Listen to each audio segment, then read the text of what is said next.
It's a great honor and a privilege to introduce Avri Fischer. We're here in your beautiful home in the Kibbutz Kfar Masarek in northern Israel. And Avri, really, thank you so much for allowing me to hear your story and your history of your family and you. Yeah, my history begins a little bit more than 86 years ago when I was born in Vienna. But my parents and their families, their forefathers and foremothers, lived in Slovakia, which at that time was part of Austro-Hungary, Hungarian Empire. And actually, maybe a week after I was born, they returned together with me from Vienna to Bratislava. And I think that my Brit Milah was in Bratislava already. And ever since I lived in Bratislava until my Aliyah, except for a few months close to the end of World War II, when I was in hiding out of the town, which I will mention later. As a child, I grew up in a very beautiful area in the middle of the town, but I think I was 2 or 3 years old.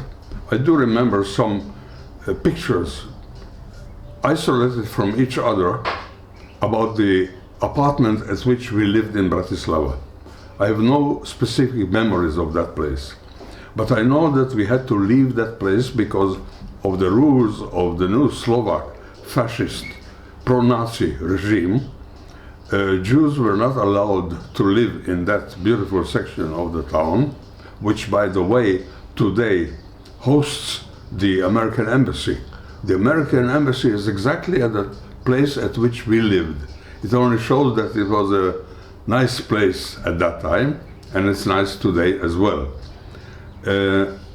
We had to move to another place. At that time, it meant nothing to me. I don't even remember that my parents told me we are moving from one place to another. We just moved, and I have more memories of the second place at which we lived, which was not very far from it, but a little bit less noble, I might say so. And I remember that at the second place, from my window on the second floor, I saw the Hlinka Guard, which is the Slovak version of the SS, marching on the street below. And I still remember seeing them, even today, in their black uniforms and singing their songs, which at that time did not have anti-Semite connotations, but it was rather patriotic, chauvinistic, I might say. But I remember these pictures, having seen them through the window. We lived in that second place for about 2 years, and when I was about 6 years old or so, in 1941, we were forced to leave that place too. And we went, luckily enough, to a place which for me was the most beautiful one that a child could have imagined, with or without any connotation with the war. It was a villa which belonged to the matriarchal part of my family. It was owned by my grandparents from my mother's part, and their children, my mother, her brother, and her sister, inherited that villa. And we moved to that villa and lived in it from 91, except of a certain section during the war, during the Holocaust, until we made Aliyah in 1949. And it was a beautiful villa, not a very fancy one, but a beautiful one for me. And a huge garden with fruits and many other things which I remember as a very, how would I say, very pleasant to me. At the age of 6, more or less, I started understanding what's happening around us. Only then I started grasping why we had to leave the first and the second place and move to the third one. At that time, I began understanding that there is a persecution of Jews because I remember my mother packing some of her beautiful goods, you know, some golden articles, furs she had, and so on. I said, "Mom, what are you doing with it?" And she said, "We were ordered to give it to the government, but I have a good friend, a Gentile woman, who said, give it to me, and when the war is over, I will return it to you." And I remember my mother was packing that, and my mother and father gave some items to what they had to give, but it was a rather formal presentation or whatever, because the very good and valuable things went to someone else. And they were hidden there, and they were returned to my parents after the war. She did return it? It was, yeah. I went to school from 1941, first grade and second grade. Close to the end of second grade, in 1942, maybe in fact, the Jewish school was closed. Now, I did not go to an Orthodox Jewish school, but to what was called in Slovakia, neolog. I don't know whether you are familiar with it. It is somewhere between Reform and conservative of today. It was very big in Budapest. Yeah, in any case, I went to that school with all the Jewish holidays and beautiful things, but at some time, my parents, and probably I too, were told that the school has to be closed. Whether the school was closed because at that time deportations began and there were no more Jewish children to go to the school, except those who were protected, like myself, and I will tell you in a moment why I was protected. Or it was just because they just wanted to cut off stage by stage Jewish life. And of course, school is Jewish life at present and looking towards the future, which they didn't want the Jews to have that view of the future. And I was not allowed to attend a non-Jewish, a general school as a Jew.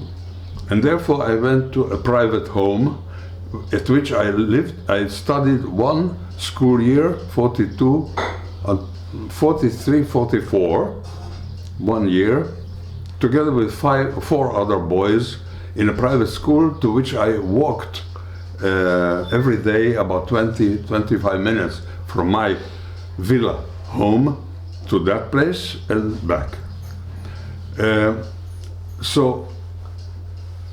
The closing of the school was one of the stages at which I only later understood that it was one step of many steps taken against Jews. I remember another one which gave me the feeling of something that is bad to Jews as a child. Our family in that villa absorbed a Jewish family of refugees from Poland. I remember their name, Frankel was their name. A couple, man and woman. And they lived with us. Probably the Jewish community asked other Jews whether they are ready to accept refugees. We did, my parents did. And they lived with us. All of a sudden they disappeared. And I saw them no longer. Thanks to some intervention, I don't know by whom, they returned from a place called Žilina in northern Slovakia, which was a place of passage of temporary concentration of Jews, because before they were expelled to Poland and to Auschwitz. And after 2 or 3 weeks, I don't know how long, they returned from Žilina to Bratislava to our place. And my parents were very happy to see them again with us, because at that time my parents already knew, probably from my aunt, what was going on in Poland. I don't know how long it took until they were taken again, and I remember that the Slovak guard, the Hlinka guard, which I mentioned before, came with a truck to the front, to the street which was below our villa and the garden, and I was playing with my non-Jewish friend in the street when the truck stopped, and I saw some 10 or 12 men and women standing on the truck. Two of the Hlinka guard came into the garden. They picked up the Frankels from our home. They guided them down and made them climb up the truck, and the truck disappeared. And I already knew at that time that they disappeared probably forever. How did I know? My parents never hid before me the reality. And they were always telling me certain things, one of which I will tell you in a moment. But one specific moment I remember from my age of 8 or so, 1943.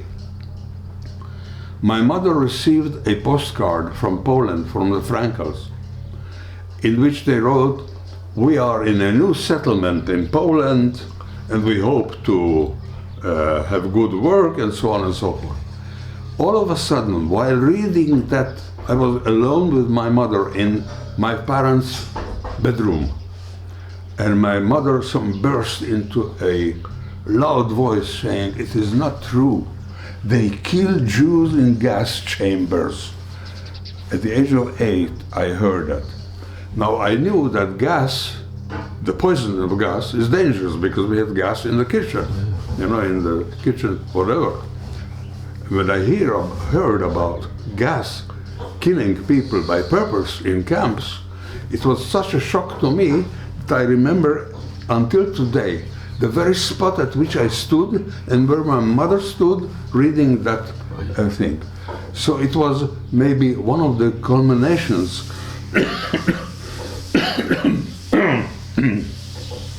of how I got to know what was happening and what are the dangers at store for us. A comment in between.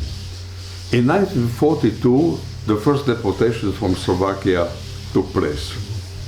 At that time, I didn't understand, didn't know about it.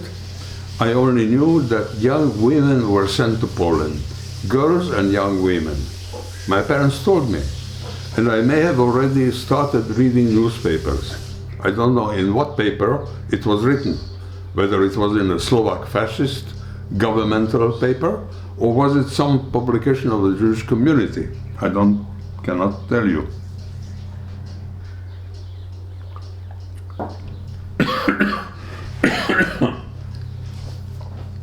Some of the Jews of Bratislava, I think a few thousand at that time, but of course I'm telling you things I learned much later, were expelled from Bratislava to some places, in the country, in Slovakia.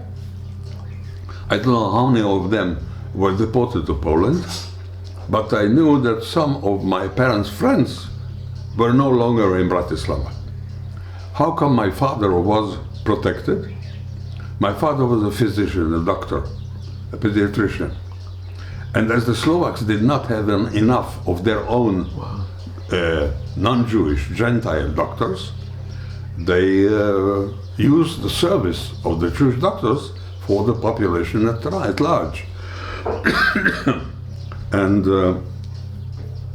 along with some papers called in Slovak exemption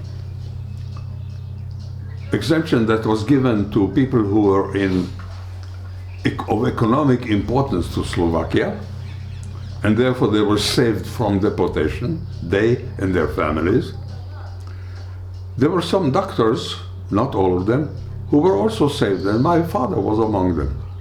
Thanks to that, my father, my mother, and I and I was their only child, we were also protected. So we passed through the period of 1942, during which about 2/3 of the Slovak Jewish population was expelled to Poland. We survived it, and then came a little bit calmer situation, 43 until the summer of 44. During that period,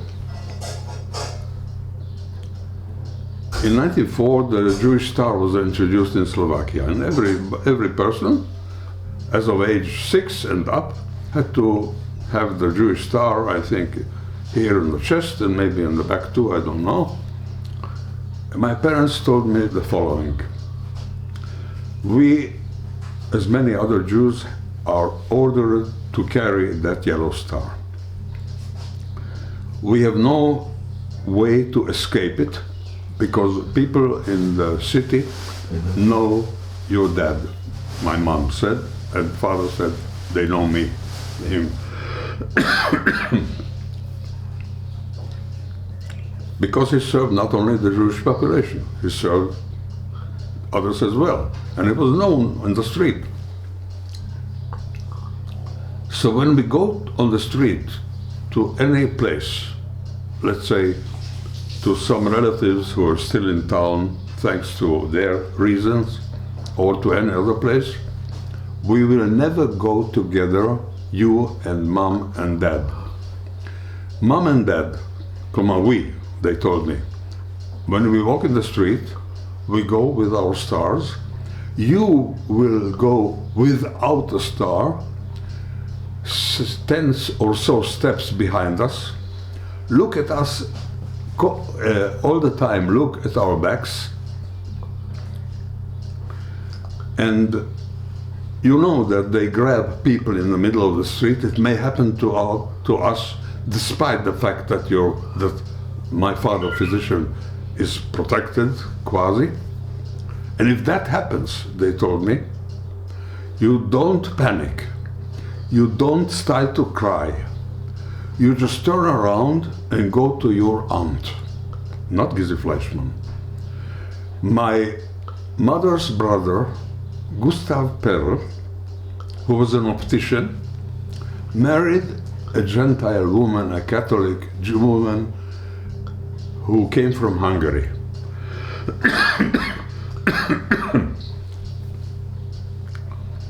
And they had a very happy marriage, a childless marriage, and my relationship with them was extraordinarily beautiful. So my parents told me, in case we are being caught on the street, you just go to your aunt called Itza. Itza was her nickname, and she knows what to do with you. So I was trained like you train a dog or anyone. And at that time, slowly, as things accumulated around me, I felt how my fear and horror is creeping into me gradually, one after another. And I told you some of the things. There might have been more, which I don't remember at this moment, but slowly they were from all angles coming upon me, and I was ready for the worst, including that something may happen to me too. In 1944, at the end of August, there was an outbreak of the Slovak uprising against their own regime, an anti-Nazi uprising, of which the German intelligence knew beforehand, and they immediately occupied Slovakia, the German troops. And of course it was not only the German Wehrmacht, the army, it was the SS and Gestapo as well. I do not know exactly when a German secret agent came to my house, to our house, but I remember someone talking in German, which was a language I knew well, with my mother. My father was probably at work. She was at home and I was at home. I remember him wearing a long coat, whatever. And they were talking, I don't know what about, but it was in German, it was not a Slovak. Only later, in my speculations, I never talked about it with my mother, and I'm sorry. There are 5,000 questions I would have asked my parents about ABC and endlessly, but it is one of the questions I didn't ask, and I don't know what exactly wanted this particular person to talk to my mother about. But he visited. Was it before the occupation of the German occupation, when they already, were around the Germans? There was a very huge intervention of the Germans in Slovakia at that time. You may have called the name of Vyslyceni. Mm-hmm. Dieter Vyslyceni was the person with whom the working group of Gizi Fleischmann, Rabbi Weissman, and their co-workers negotiated about, bribing him and stopping the deportations. So there was Vyslyceni, but maybe there were 1,000 others, and one of them may have visited my place and talked to my mother.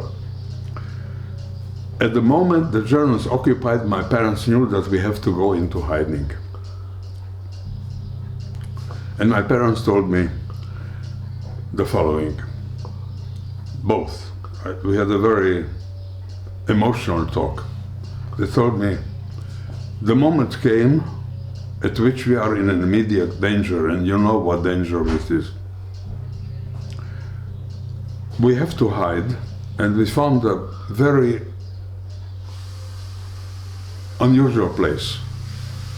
Next door to us, there is a noble family of what is called in German Graf, which is more or less like a duke or whatever in English, I don't know exactly, a baron, of German origin, with the Hungarian name Gyulay, and they offered us a little shack, a wooden place where they used to store wood or whatever, crates and so on and so forth. They told me, my parents told me, that we can hide in that place, and we, our parents, came to an agreement with them that if we are caught, in order not to endanger those Gyulay family, we will all tell them that we invaded that place without them knowing about it, their neighbors. We just crossed the border. And they would tell, we don't know about anyone because we never went up. It was about 50 or so, 60 meters above their living quarters, and they, it was well prepared.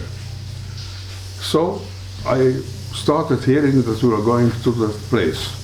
And then my parents came with what shocked me terribly. It is a place at which you are not going to be with us, because it is not in conditions at which a child can survive.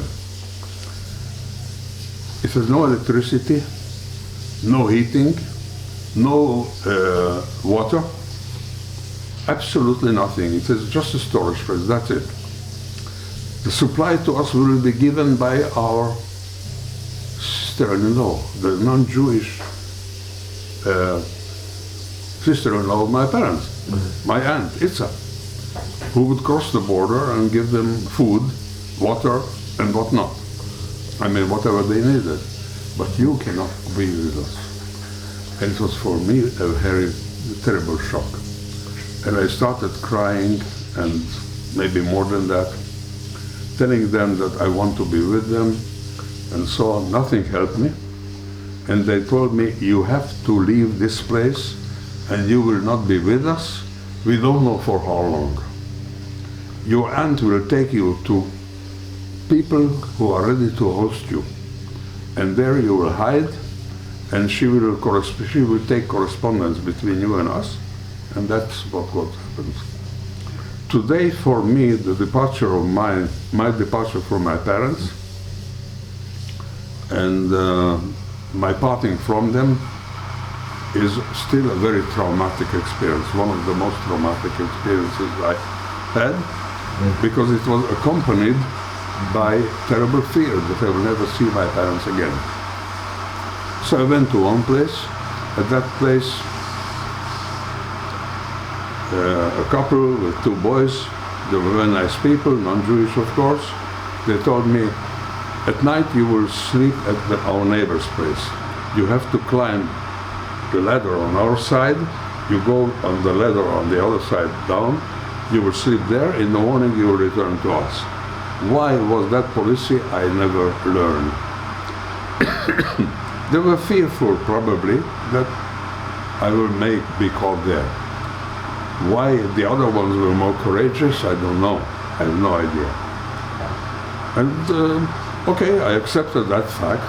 It was not a big problem for me. At that time I was 9.5 years of age, climb the ladder, go down. But at the other place, in one of the evenings, it's about 9, 10, maybe 8, everything was dark already, and it was September, October, fall. I heard voices come in German, ask the landlord, sir, good evening, are you alone at home? Oh, he said, no, my wife is in bed. Who else? Well, I have a little boy here. Are there any Jews here? I said, no Jews. Who is that little boy? He said, that little boy is a Catholic boy from eastern Slovakia. We were asked by the authorities to accept him in our home because he is an orphan. He lost his parents in some bombardment in the east, and we are ready to host him at our home. We want to see that child, they said. I heard that in German. They spoke to each other. Where is he? So he said, he is there. And he led them into the room at which I pretended sleeping, because I was already not only alert to hear what they said, but I was in a terrible fear and feeling of horror. And they came to my bed, and I made myself sleep, and one said to the other in German, lit the flashlight on his face, let's see him. He did so, and I felt the flashlight on my eyes, which were closed, and one said to the other, oh, it's a beautiful, nice, blonde-haired child. At that time I had blonde. He doesn't look Jewish, what do you say? No, he doesn't look Jewish, said the other.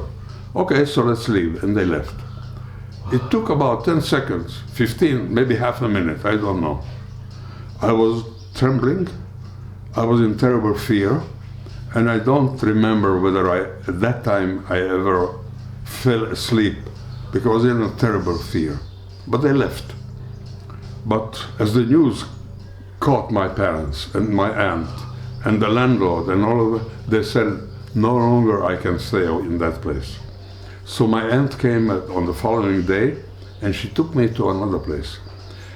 The first one, which I described right now, was not far from our original home, but in a certain detour we got to it. My second or third, because day and night is two places. My third hiding place was in the middle of the old town of Bratislava. My aunt took me hand by hand through certain streets which I can today return to them and tell you exactly where I went, to the middle of the town in a small tiny street. We climbed to the third floor of it, and she told me on the way that the person who is going to hide you is a German Slovak, meaning a citizen of Slovakia, of German nationality, what is called Volksdeutsche. They were all around in many countries, and they were ready to get to their place. And Not only that, she told me, as a German, he was mobilized to the German army. So you're going to hide in a place at which a German soldier is going to hide a Jewish child. I came to them.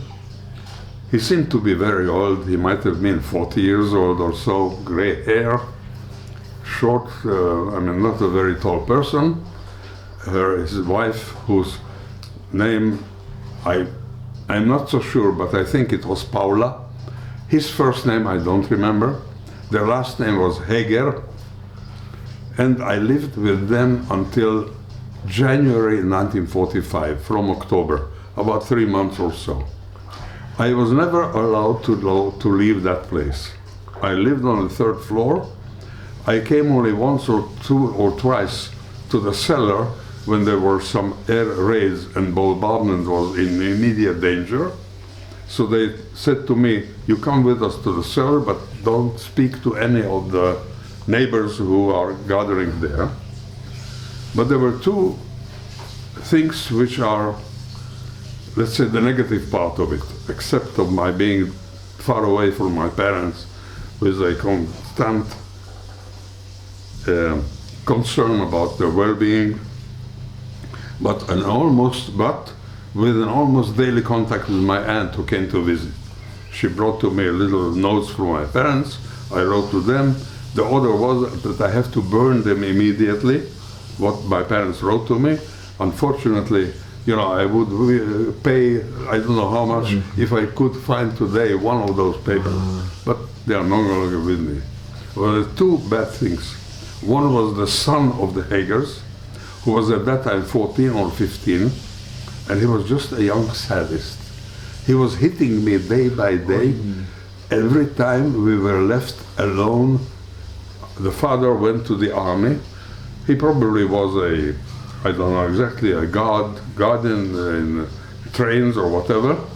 And the mother went out shopping and so on. And at times I was left home with him, and he just, all his badness or whatever, madness and badness and whatever else, he was putting on me, and I suffered physically and mentally, being humiliated by a person stronger than me, who said that if I tell anything to his parents about what he is doing to me, he's going to take me to the street and tell the SS men who were their headquarters just across the street. There was the headquarters of SS. Tell them that I found this Jewish child and give them over to me.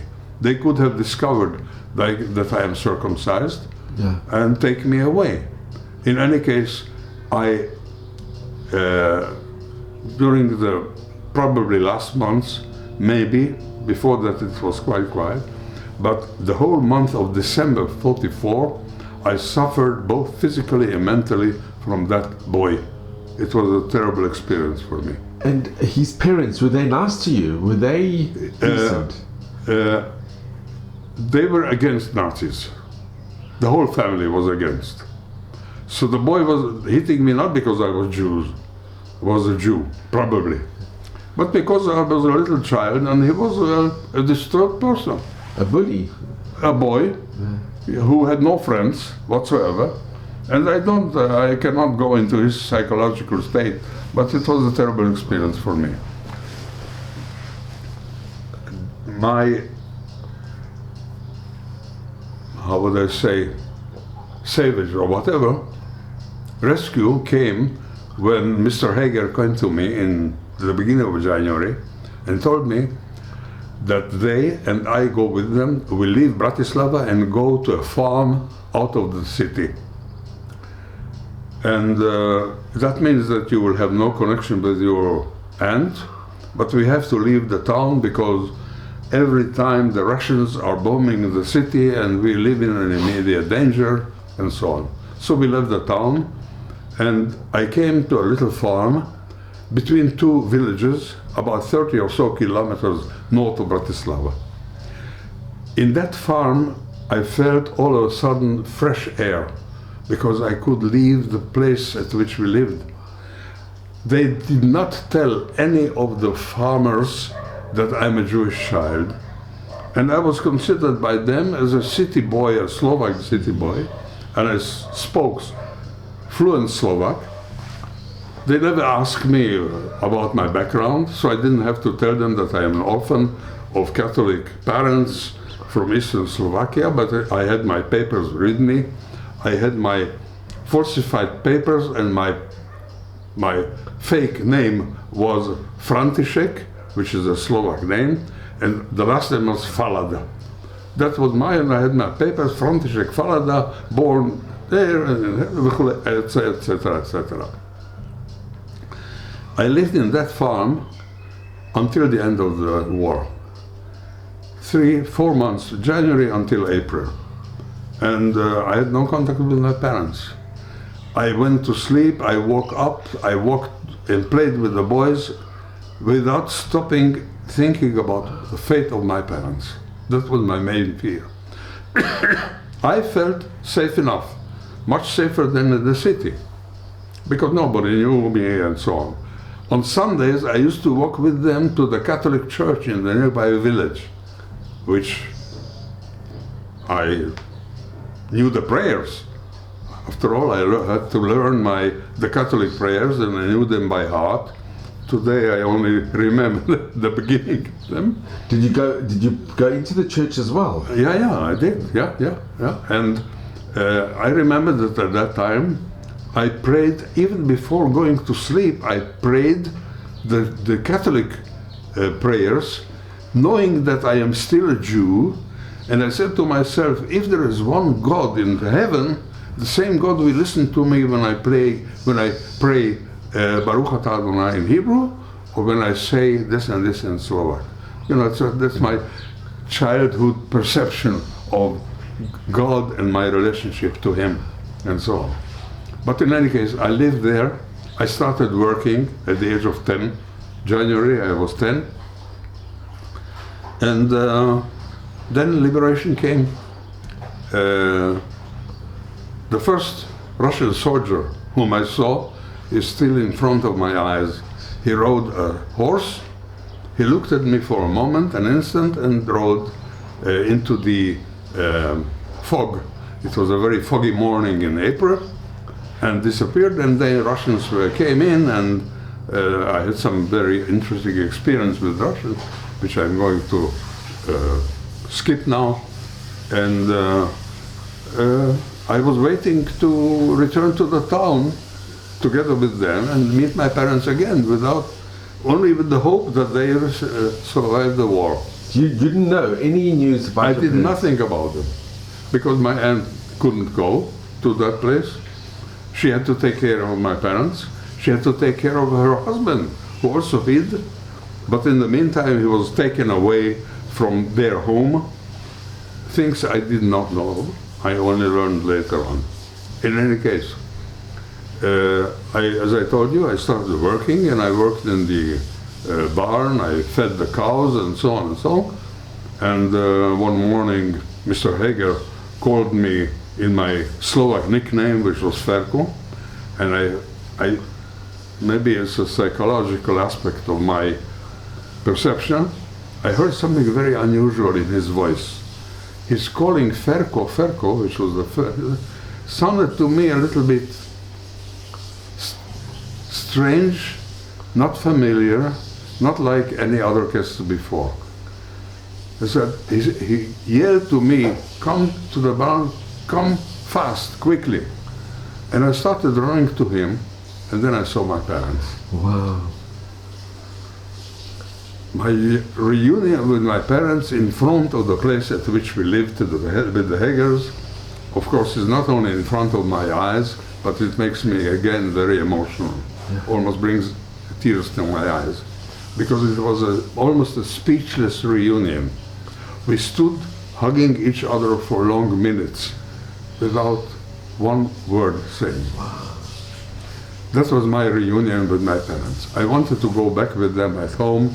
They told me that there are some renovations to be done at the home. House is,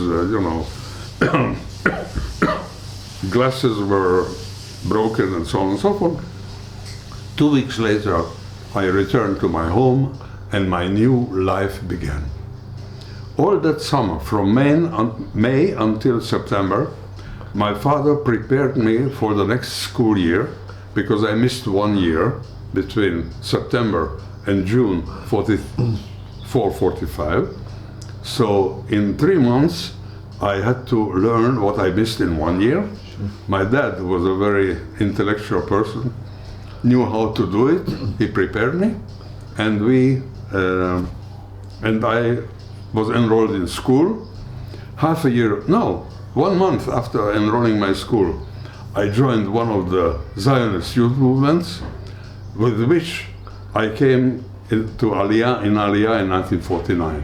Between 45 and 49, I lived with my parents happily in our villa again, with that beautiful garden. And my social life was full of content and beautiful aspects in the youth movement at which I lived. I studied for 3.5 years in a gymnasium in Slovakia. 49, I made Aliyah to this kibbutz, and I live here ever since. And that's it. That's the story in my nutshell of my childhood until the age of 14. My parents did not come together with me because I came with a group within what was a youth Aliyah group. Youth Aliyah, one of the institutions of the Jewish Agency. But my parents came a few months after me. First my father, then my mother, and they were, despite limitations by the new communist regime in Czechoslovakia in 48-49, they were managed, my mother particularly, managed to get out with all the furniture of our department, and they settled in Haifa, first in a very small, tiny, one-room apartment, studio. Then they moved to another place and had a small apartment in Haifa, which, after we got married and our children were born, we used to visit every week to go to them, and they used to come to us. Haifa and Kfar Masaryk are not far to each other. My Yarden and I have been married for over 60 years now. We have 1 son and 1 daughter, and we have 6 grandchildren, Sheyubrim, as we say in Hebrew. Okay. Avri, I want to ask you, your mother, she got back her valuables from the non-Jewish lady that she gave her the valuables to keep? What the question about her? She got back the valuables? Yeah. She gave them back? Every valuable got back. And I met her daughter here in Israel. She visited us in our kibbutz because I wanted to her daughter, whom I remember as a child, she was of my age, I wanted to get from her some characterization of her mother. That's of a good amazing soul of person, It's a very unusual. Well, very, very. She was a woman of how would I say, of a genuine belief in God and in justice. As a Catholic, she was non-Jewish, but you know that people who believe and are a real believer and don't make business out of their beliefs can be beautiful persons. Absolutely. And she really was. So I didn't learn too much about her from the daughter, but I remember her as a child, and I remember that before I made Aliyah, I knew her. She lost her husband in the uprising of the Slovaks against the Nazis, and she had a very good relationship with her husband's sisters and mother, so he's part of the family. And before I made Aliyah, as a 14-year child, I went to their home to say goodbye from the old lady and her 2 daughters, and this lady was called Anna Shandorova. And I said goodbye to them, and they said that you are going to fulfill a beautiful dream. They were very much with me, despite the fact that we are no personal, we are not related to each other. But that's the kind of a person. To tell you 2 more things. One was that I managed with the Department of the Righteous Among Nations in Jerusalem to get the recognition of my aunt who supplied food to my parents and was the liaison person between them and myself, Maria Perlova, to be a Righteous Among the Nations, my aunt. And she She's recognized. She was recognized, and as she and her husband, my uncle, didn't have any children, I was the one who got the plaque of, which is here. I have it here. This is incredible.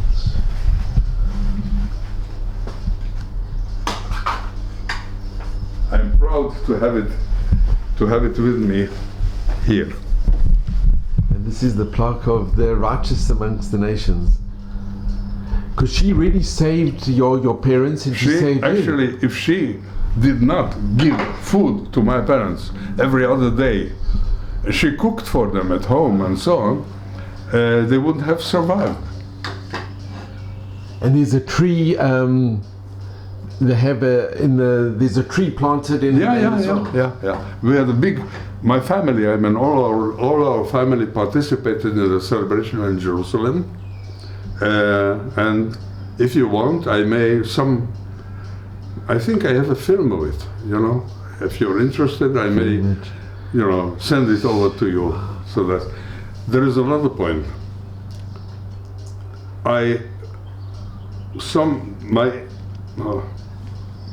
Inside told me not to ask for recognition of righteous of those who hit me, the Germans, although they would have deserved it, because of their son, who hit me. And I felt that I don't want to give him that happiness of saving a Jew, me, when he was one who actually hurt me and my soul until my very age now, which I remember as a humiliation, a terrible humiliation. However, on the other hand, I managed to bring to the recognition of Righteous Among Nations the Julai family who saved my parents at their plot, the neighboring place. That noble couple, and I'm talking not about the couple who passed away some 40 years ago or so, but their children and grandchildren. Even their children, they don't live anymore. And I contacted their grandchildren who live in Italy. And 2 years ago, in March 2019, just in March 2019, there was a celebration of recognition of the Julai family as Righteous Among the Nations in Rome, under the auspices of the Israeli embassy, at which 18 members of the Julai family and 5 members of my family got together in that. And I felt I'm very proud of the fact that I managed to get that for their grandfather and grandmother, and a very unusual contact began between my daughter and her age counterpart, and even my granddaughter and some of the great-grandchildren of my parents, rescuers. So it's something that I brought into the present time, skipping many decades, and I'm very happy that I not only managed to do so, but I was very determined to succeed in doing it, and I am happy it succeeded. You closed the circle. What is it? You really closed the circle. It's a closing circle, yeah. And I still correspond. During the time of the Corona, we correspond with each other, with people I never knew through my whole lifetime. How are you? There is a certain part who live in Venice, another part they live in northern Italy. They ask us how we are. I ask them, report about the family and so on and so forth. So actually there's a contact which I never dreamt about having with people I never knew, of a different, I might say, different social aspect. You know, we are simple people living in a kibbutz, and they are noble people with a lot of properties and so on, but that it makes no obstacle between two and more human beings, and that's what I am very happy about. Wonderful. Because that's a real human value, when you can communicate with people who may be, I don't know, super rich, but they are human beings. And I am a human being, and we can speak to each other on the same level as human beings, with not forgetting what happened and living the present and looking into the future. It's magnificent. Speaking about the properties, did your family, did they get back their properties, the villa or the home? The villa was never, the villa was confiscated by the authorities, and it was given back after the war. Unfortunately, due to certain developments in the communist era, it was lost, because they made my aunt, who was already a widow,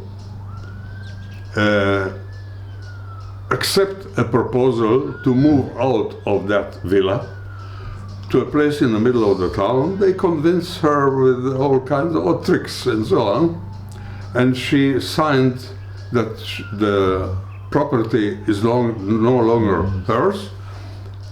We already lost our right, probably because my parents and my mother's sister lived out in other place, out of Czechoslovakia, agreed to transfer their rights in the villa to their brother and sister-in-law. When their brother died, the sister-in-law, the non-Jewish woman, left alone in the place, lived alone, together with her sister, who also was a widow already. And the authorities came to them and told them, we will give you a beautiful apartment in the middle of the town, and you just leave it and so on. So they left. They made all the signatures, legal procedures. The little place they got in the middle of the town was ugly and terrible. I visited it only once. And the villa and the garden no longer belonged to our family. In all my returns to Czechoslovakia, and it was many, many times, with my family, with friends, with my children and grandchildren and so on, 10, 15 visits, there was no one visit at which I missed the visit into the villa, to show them where I lived and tell them even the place at which my mother told me about the gas chambers, you know, some association in my thoughts and so on, and many other places inside the villa and the garden. And today I am very, how would I say, I'm very sorry that the villa no longer belongs, the property is no longer of our family. I personally do not need it. But if it would be our family's property, at least my grandchildren could have enjoyed either its value or even have their own vacations in summer, you know, when they are able to travel and have a good time in a place like that. But it's a lost thing, and we decided we are not going to cry about what is not ours. It just so happened. So we did get it back after the war, but we lost it in the decades after. And Avri, I want to ask you, you mentioned your aunt, your very iconic and very, very, very important and very special aunt, Gissi Fleischmann. Yeah. What do you remember of Gissi Fleischmann? I can tell you about Gissi Fleischmann memories of a child of age, 8, 7, 8, 9, which never lead me to what she has done. It only tells me that she was a very important person in a position which I at that time could not perceive what that position was. I remember having visited her in the office at which she did her important work, When I saw her there, she usually stood up of her desk. She embraced me, and I saw her many times sitting behind that desk with 3-4 books on one hand, handwriting, or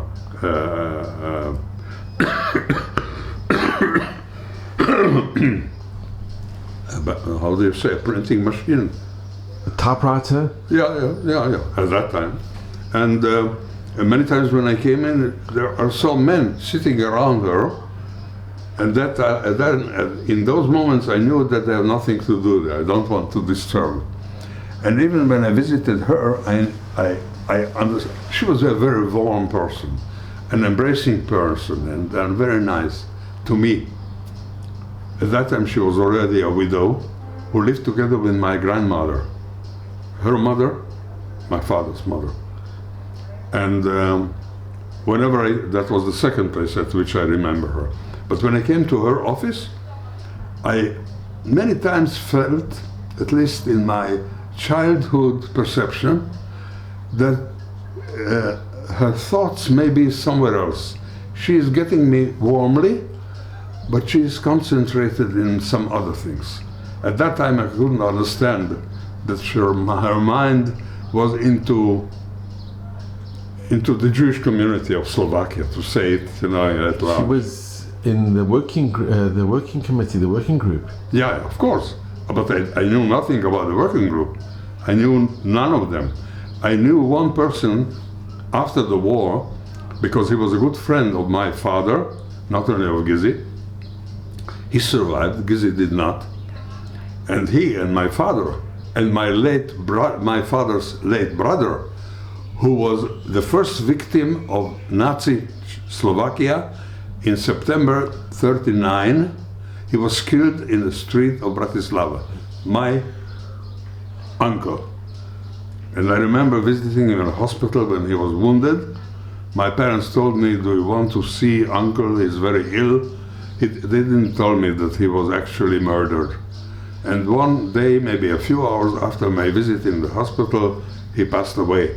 And I have beautiful memories of that uncle, Gizi, and my father's late brother. So there were three children, 2 of whom were murdered during the war. My uncle Gustav and my aunt Gizi. And my father survived. Gizi, I remember from visiting her and my grandmother at their little apartment in Bratislava until the summer of 1944. They were both widows. And at times I came to visit them either by myself or together with my parents.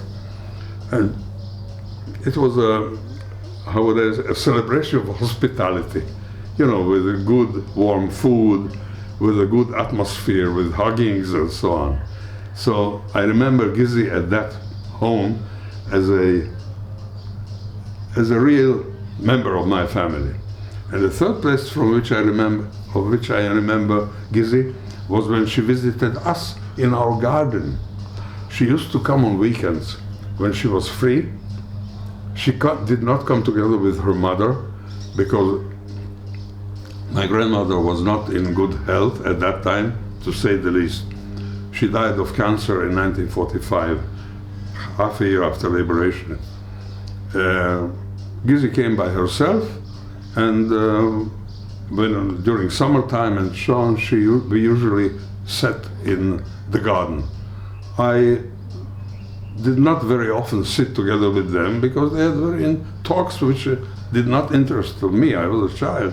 I was running around in the garden, either by myself or with my friends and so on. But I remember Gizi coming to us when weather did not allow sitting outside. She was inside in the living room, a beautiful living room we had in the villa. But I remember Gizi from these 3 places: at her office, at her home, and at our garden and home. And that's it. I knew nothing about her until the end of the war, and only 2, 3, weeks, maybe a month, maybe or so, when people were still waiting for people who returned from concentration camps, there was still some hope until my parents got the sad news from witnesses who told them that Gizzi was guest in Auschwitz. And that's it.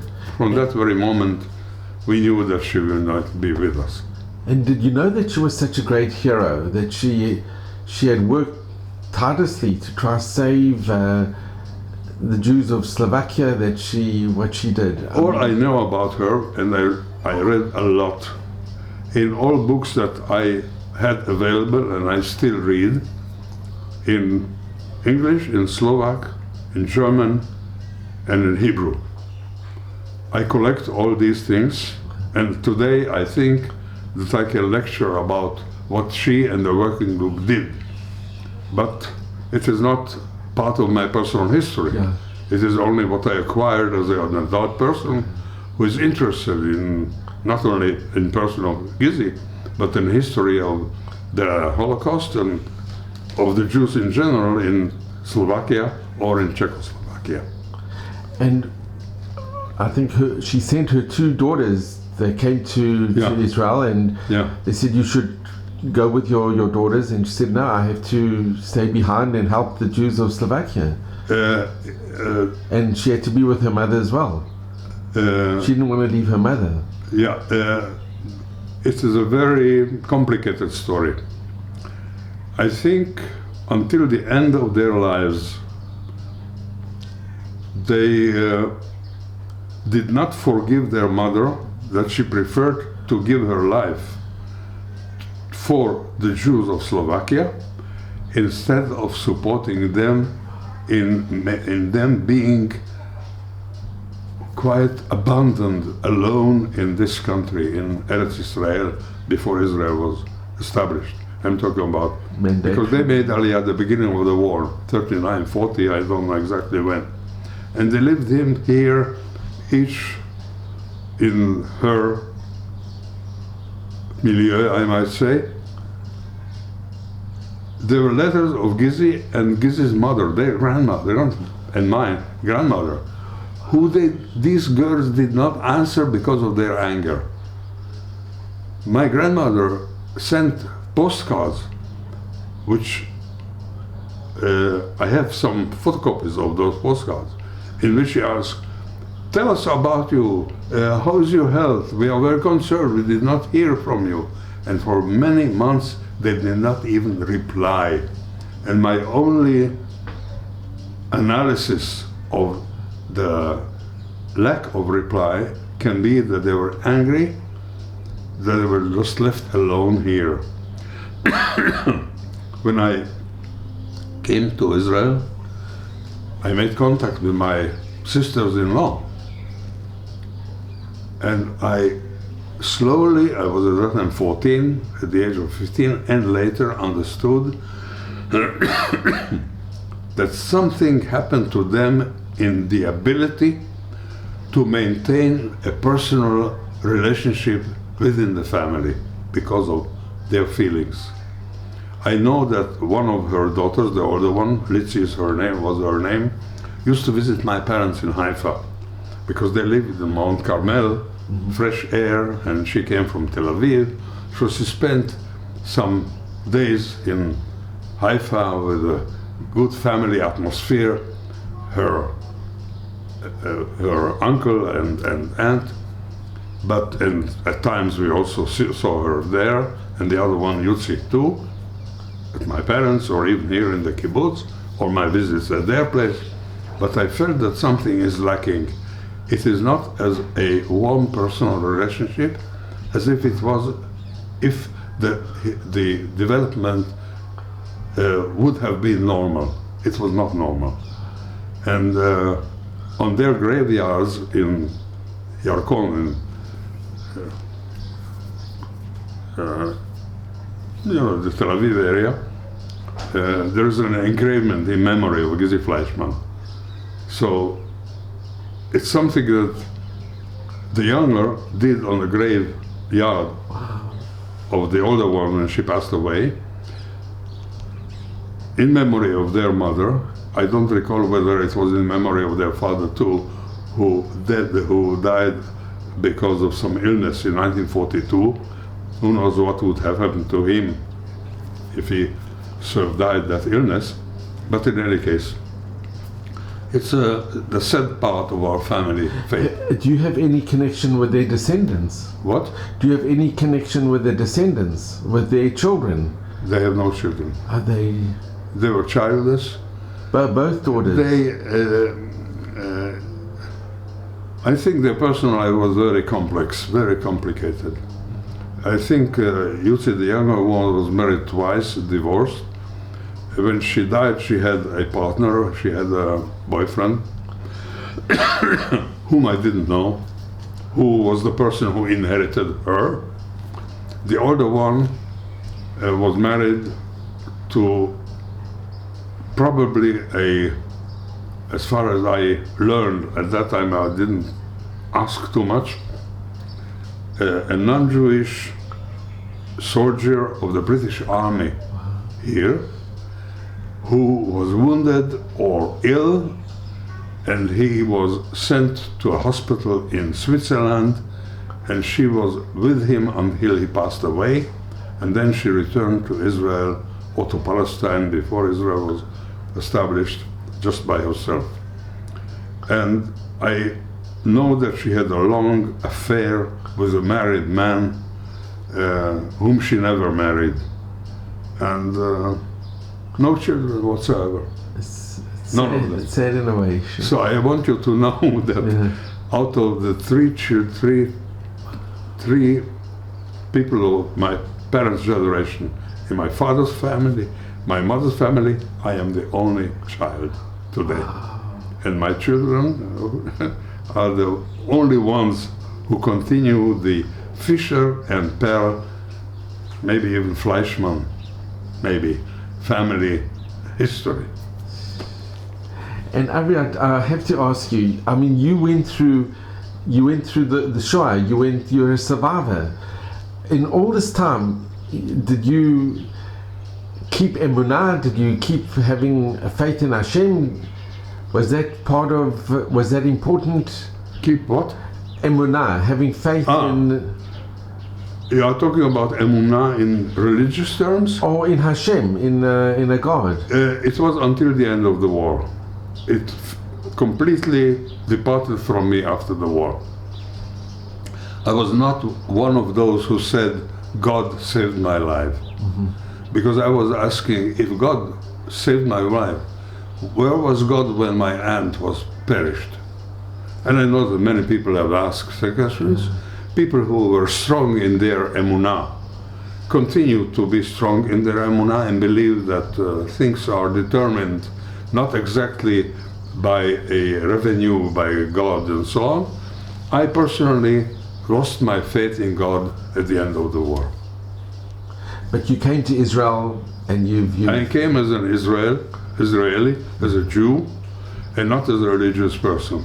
I came to build Israel as what was at that time called Chalutz, as a pioneer to build Israel.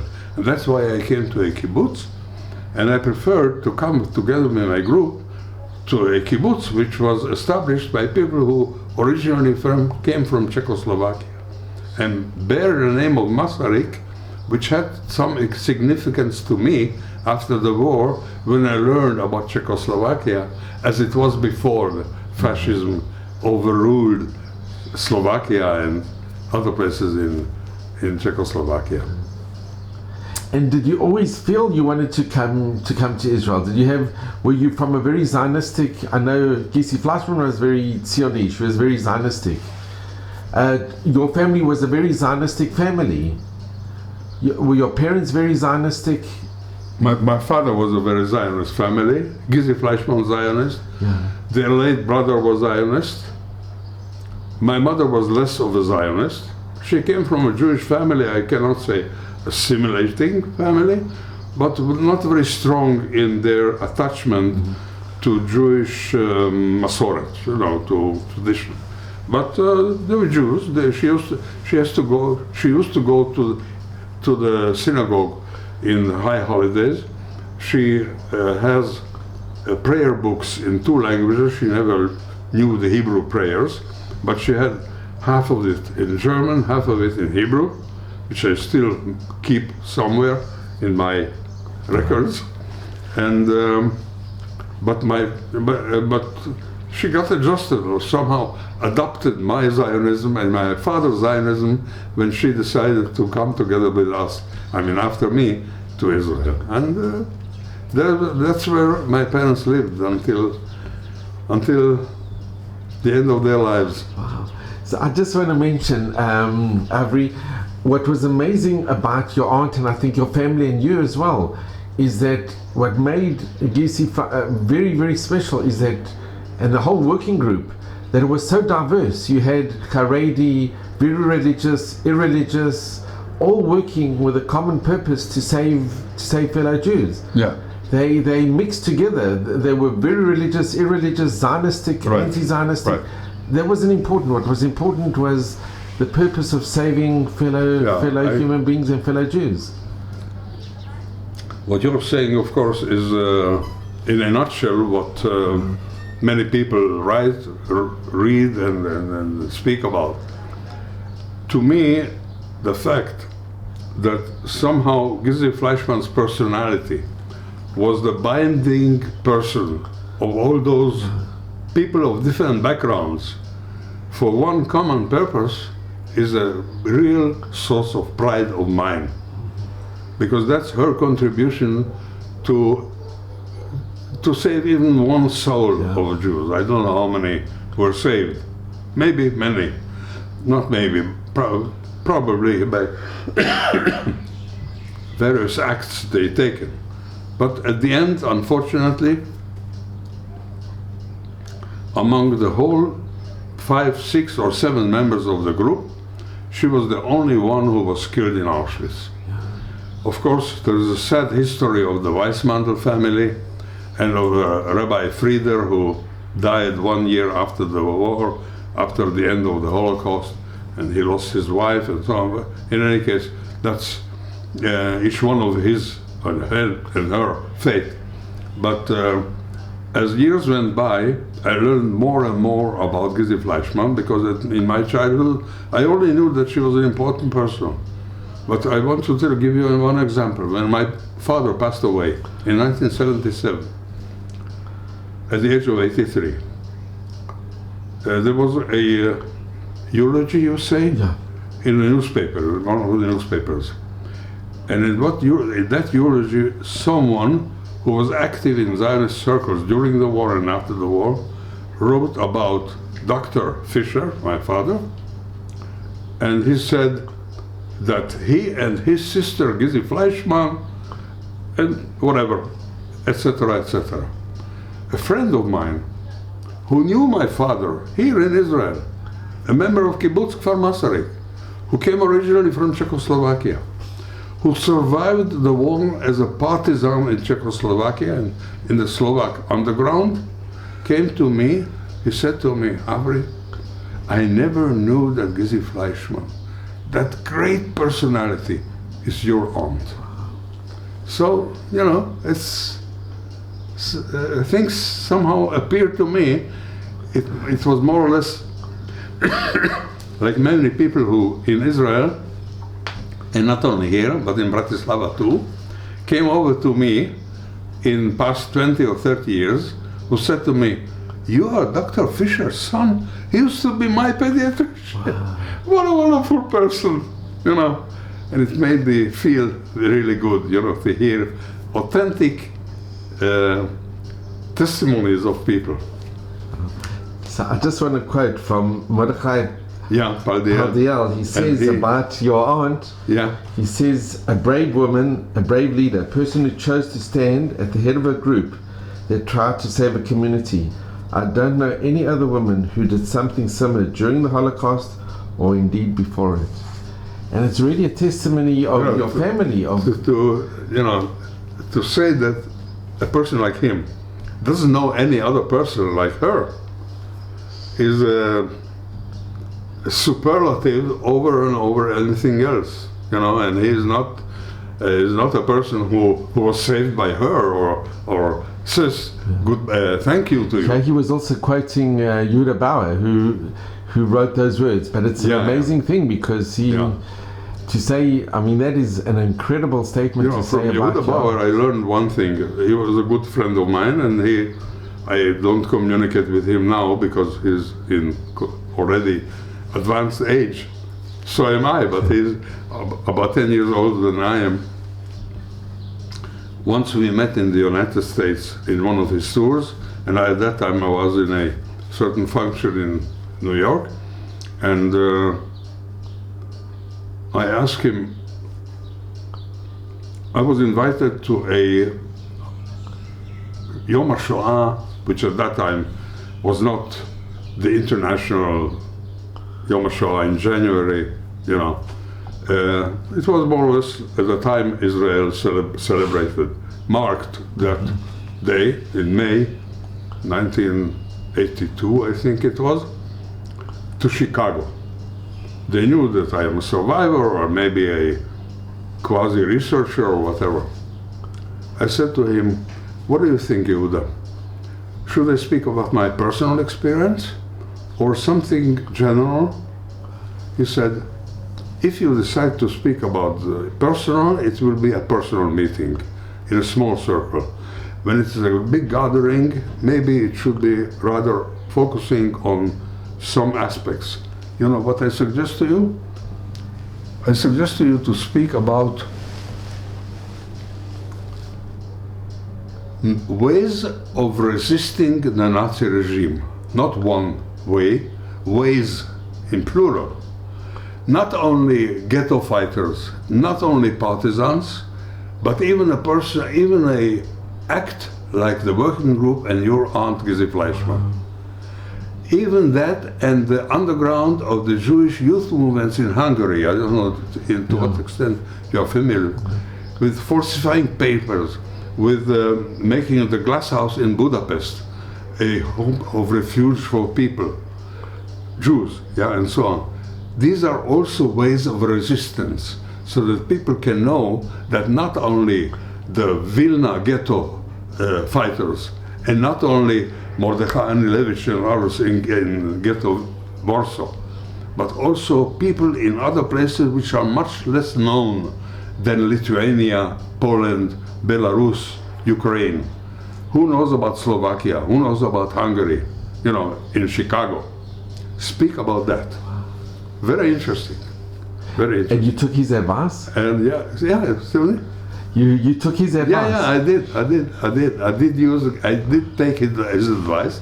I prepared myself well as I could, and that's what it was. You know, apropos Yehuda Bauer. Let me make some. Avri, I just want to ask you to end off, because this has been riveting and unbelievable. What message do you give to your children and grandchildren and to the future generations? What message, through looking what you've gone through, what you experienced, what you've learned through the years, what can you impart onto the next generation? Okay, let me try to answer that, and then I will make some coffee and give some cake. To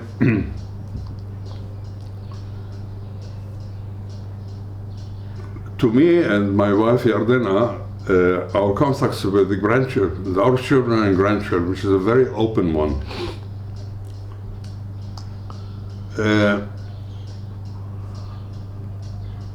is not focused around on our experience in the Holocaust. It does not escape that moment, that element. And my wife Yardena's own experience in the Holocaust in Budapest is much graver and much more terrible than mine, because her mother was shot into the Danube, on the bank of the Danube, and she was on a death march from Budapest in the westbound towards Austria, and she was taken out by her non-Jewish stepfather. So it's a real story, a dramatic story. But we never did, neither with our children in our younger age, nor with our grandchildren as we grew older, turn into our faith in the Holocaust as something around which the family atmosphere has to prevail. But we decided that whenever they ask us, we will give them honest answers. authentic answers on what we experienced in the past and what we feel and think in later years, retrospectively, today, and so on. So that is a very important guiding line for us, and that brought us actually to our responses to their willingness to visit places at which we experienced our childhood. In all, I told you that all our visits went to my villa and garden. It was not only then. I took my grandchildren, and of course the whole family, but not all together, even to that little farm at which I was at the end of the war. And I told them, in this very place, there was the house at which I lived. Here I met my parents when they came to visit. There I worked, there was no barn whatsoever anymore. There, about 50, 60 or so meters from here, that's where I worked, and so on and so forth. So every single place which I could remember was part of my story to them.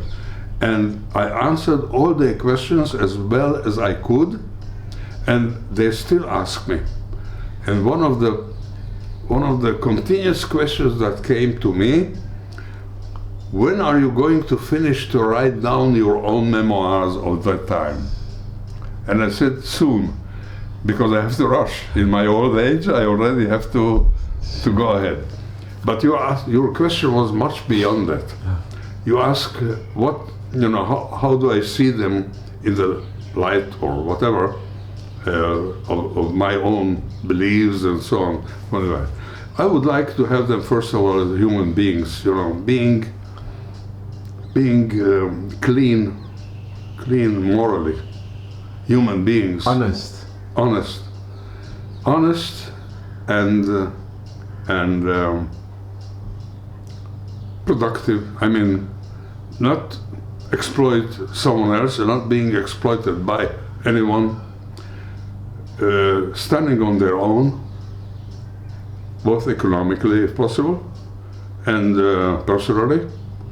Learn as much as they can, but without being forced to do it. And if anyone decides to be a street cleaner, okay, I will not be very happy, but if that's what he would wish to do, he would get our blessing to do so. None of them went to be a doctor today, but they are all involved in things. Many of them are in high tech. The youngest one is our granddaughter. She's now in the army, and we have no more grandchildren in the army service. All of the other ones are beyond and behind. And I want them to be conscientious citizens of this country, with openness toward, open-minded to all kinds of beliefs of people. So am I, because I can understand that I don't have to force myself with my own conviction and so on someone else, and I don't want someone else to force it upon me. This is what I look forward to in my children and grandchildren as well. And I only hope that, first of all, be happy, they will be happy, and the other things, of course, that they will fulfill their own dreams, many of which may be very similar to my dreams about the generations to come. So I just want to thank you.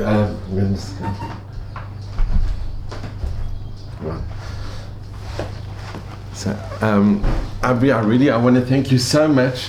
It's been such an honor and a privilege to be here and to listen to your incredible, unbelievable story, really. And you just, it's from the bottom of your heart, really. And I'm so grateful. And I really want to thank you. I thank you for your thanks. I want you to know that I skipped some parts of it, which when I publish my own memoirs, they will be in it. I look forward to reading it. They will come, as they be published, they will come and you will be able to see the other things which I missed, either for not bringing into my memory at this moment, or just because I, at this moment, saw them less important than the other ones. Well, whatever you said was so important and so illuminating and just so incredible, really. and we're witnessing history. First of all, secondly, first of all, I already said. Secondly, I want to thank you again, but I want to tell you a little story about my experience in another place at which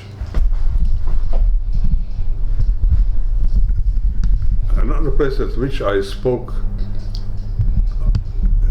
in America. I was asked on Yom HaShoah to speak in Brooklyn to an audience of about 100 or 120 people who gathered. And I told my own story. In this time, it was not an analysis of the Holocaust in Slovakia, but my own story as a child who survived the Holocaust.